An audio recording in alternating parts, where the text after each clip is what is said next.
협동조합이라면서 왜 이렇게 규모가 커요? 모эт을 처음 접하신 분들이 가장 많이 하는 질문 중 하나입니다. 대부분 협동조합이라고 하면 동네의 작은 공동체나 소규모 조직을 떠올리기 때문인데요. 그런데 모эт은 조합원 수도 많고 사업 규모도 크다 보니 이게 정말 협동조합이 맞나 하는 의문이 생기실 수 있습니다. 오늘은 이 질문에 대해 객관적인 근거를 바탕으로 명쾌하게 답해드리겠습니다. 이번 내용은 서울대학교 법학전문대학원 정준혁 교수와 법무법인 세종 엄상현 변호사가 집필한 대규모 협동조합 법제도 개선과제 논문을 바탕으로 협동조합이 어떤 구조로 운영되는지, 그리고 모эт이 왜 지금과 같은 대규모 협동조합으로 성장할 수 있었는지 함께 살펴보겠습니다. 모эт 투자를 고민하고 계신 분들도 이미 투자하고 계신 분들도 끝까지 시청하시면 모эт이 대규모 협동조합으로 성장한 이유를 명확하게 이해하실 수 있을 겁니다. 이번 콘텐츠는 총 3편에 걸쳐 차근차근 풀어드릴 예정인데요. 그중 첫 번째 이야기, 모эт이 대규모 협동조합이 된 이유, 지금 바로 시작합니다. 협동조합과 주식회사, 뭐가 다를까요? 많은 분들이 가장 헷갈려 하시는 부분이 바로 협동조합과 주식회사의 차이일 텐데요. 협동조합과 주식회사는 단순히 운영 방식만 다른 것이 아니라 출발점부터 완전히 다릅니다. 먼저 협동조합은 사람 중심의 조직입니다. 협동조합의 주인은 이 사업을 함께 이용하고 운영하는 조합원이며 출자금을 많이 냈다고 해서 더 많은 의결권을 갖는 것이 아닙니다.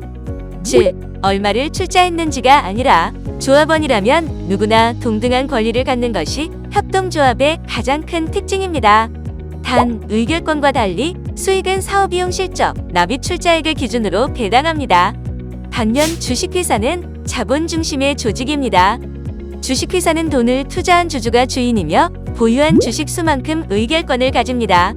쉽게 말해 더 많은 자본을 투자할수록 회사의 의사결정에 더 큰 영향력을 행사할 수 있고 이익 역시 투자한 지분에 따라 배분됩니다. 이러한 구조는 대규모 자금을 빠르게 조달해야 하는 사업에 적합합니다. 정리하면 주식회사가 얼마나 투자했는가를 중심으로 운영된다면 협동조합은 사람을 중심으로 누구나 평등한 의결권을 갖는 조직입니다. 모эт 역시 바로 이러한 협동조합의 원칙에서 출발했습니다. 협동조합, 커져야만 할까요? 이런 좋은 취지를 가진 협동조합이라면 굳이 규모를 키울 필요가 있을까? 라고 생각하시는 분들도 계실 텐데요. 하지만 여기에는 아주 현실적인 이유가 있습니다. 협동조합은 규모와 관계없이 반드시 발생하는 고정 비용이 있습니다.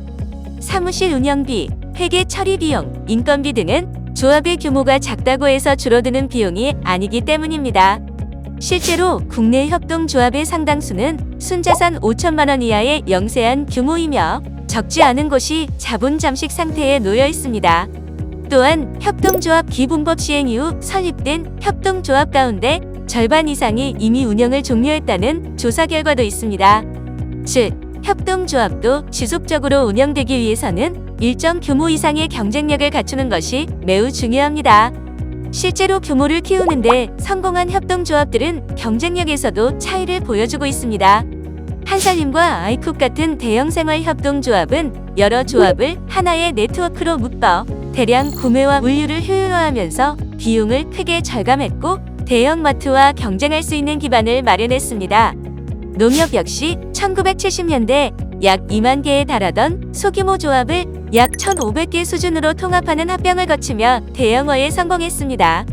정부 역시 이러한 흐름에 맞춰 협동조합 간 합병과 규모화를 지속적으로 지원해왔으며 최근에는 협동조합의 대규모화를 국정과제로 추진하고 있습니다.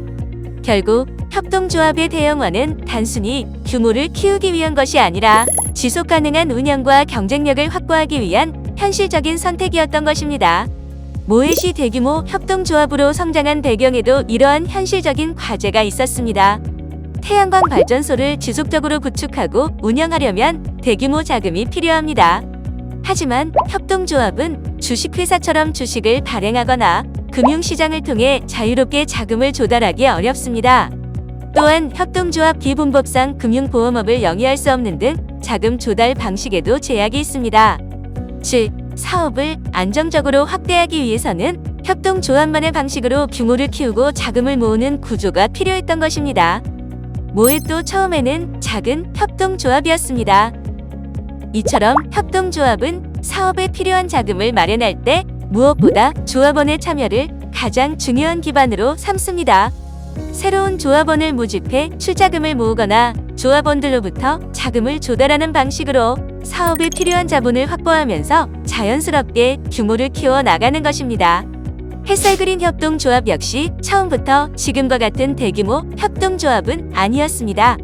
모햇은 태양광 발전소 구축과 운영이라는 거대한 인프라 사업을 성공적으로 이끌기 위해 수많은 사람들의 참여와 출자를 이끌어냈고, 이 과정에서 자연스럽게 탄탄한 자본과 조합원 수를 갖춘 현재의 대규모 협동조합으로 성장하게 된 것입니다. 이러한 성장은 결코 우연이 아닙니다. 협동조합이 고정비를 감당하고 안정적으로 사업을 운영하기 위해서는 규모의 경제가 필요했고, 모액 역시 이러한 원리를 정직하게 밟아온 것입니다. 여기서 꼭 짚고 넘어가야 할 점이 있습니다. 바로 소규모 협동조합과 대규모 협동조합은 상부상조와 민주적 운영이라는 기본 원칙은 같지만 규모가 커질수록 운영 방식과 의사결정 구조는 달라질 수밖에 없다는 점입니다. 소규모 협동조합은 보통 같은 지역이나 같은 업종의 사람들이 모여 운영합니다. 서로 사업을 잘 알고 신뢰관계도 두터워 비교적 단순한 운영 구조만으로도 충분한 경우가 많습니다. 반면 대규모 협동조합은 조합원의 수가 많아지고 구성도 다양해집니다. 모든 조합원이 사업 내용을 세세하게 파악하기 어려워지고 참여 목적도 공동체 사업을 넘어 투자 수익이나 사회적 가치 실현 쪽으로 무게중심이 이동하는 경향을 보입니다.